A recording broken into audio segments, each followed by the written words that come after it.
মই নামবিলাক মই নাজানো বা জানিলেও যোগদান নকৰালৈকে আমি কোৱা উচিতো নহয় কিন্তু এইটো কথা মনত ৰাখক যে অসমৰ বহু এনেকুৱা ব্যক্তি যাক আপোনালোকে নামে মানুহে চিনি পায়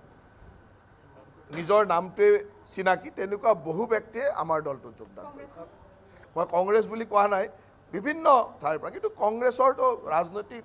বেছিভাগ মানুহ কংগ্ৰেছ এৰিব বিচাৰি আছে গতিকে কংগ্ৰেছৰ পৰা সৰহসংখ্যক আহিব এইটো স্বাভাৱিক তালিকাৰতো বহুত বেছি ভেলু নাই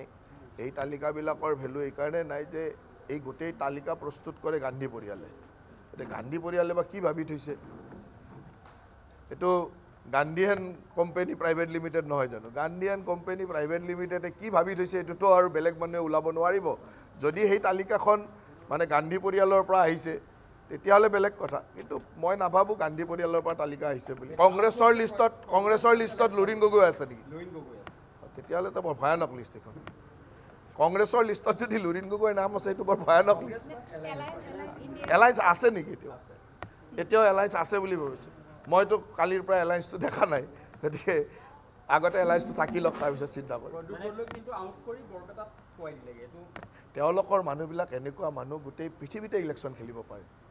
তেওঁলোকৰ নেতা এনেকুৱা যে উত্তৰ প্ৰদেশৰ পৰা গৈ কেৰালাত নিৰ্বাচন খেলে গতিকে তেনেকুৱাই তেওঁলোকৰ দল তেওঁলোকতো গোটেই পৃথিৱী জুৰি তেওঁলোকৰ আধিপত্য আছে গতিকে গোটেই অসমখনত ইলেকশ্যন খেলিব পাৰে তেওঁলোকৰ মানুহে আমাৰতো ইমান সাহস নাই আমি কোনোমতে নলবাৰীত আছোঁ নলবাৰীতে খামুচি ধৰি আছোঁ ওচৰলৈ যাবলৈ ভয় লাগে গতিকে তেওঁলোকৰ নেতাবিলাক এনেকুৱা আজি মাৰ্ঘেৰিটা কালি নগাঁও পৰহি বৰপেটা এনেকৈ জঁপিয়াই ফুৰিব পাৰে আৰু সিমান জনপ্ৰিয়তা আছে আমিনো কি ক'ম আৰু সেইটোৱে মই ক'লোঁ দেখোন আজি নগাঁও কালি ধুবুৰী পৰহি শিৱসাগৰ গোলাঘাট য'ত ত'ত যাব পাৰি ইমান ডাঙৰ নেতা আমিতো নহয় আমাৰ দলত ইমান সাহস থকা নেতা নাই এই গোটেই মানুহবিলাক আছিল যে যোৱা 5খন ৰাজ্যৰ নিৰ্বাচনলৈকে চাই 5খন ৰাজ্যৰ নিৰ্বাচনৰ পিছত আৰু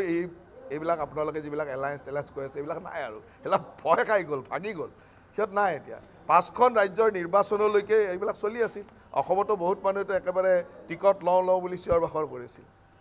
আপোনালোকৰ এজন সংবাদ হেৰিৰ মালিকেও দেখোন একদম টিকট লওঁ চিঞৰি আছিল এতিয়া নলওঁ বুলি কোৱা নাই জানো এতিয়া ল'ম বুলি কৈছিল নেকি এতিয়া নালাগে বুলি কোৱা নাই জানো গতিকে এনেকুৱা অসমত মানে ইমান ডাঙৰ টিভি ইণ্ডাষ্ট্ৰীৰ মালিকেই যাওঁ কৰি আছিল এতিয়া 3খন ৰিজাল্ট ওলাই যোৱাৰ লগে লগে নাযাওঁ বুলি কোৱা নাই জানো এই তেনেকুৱা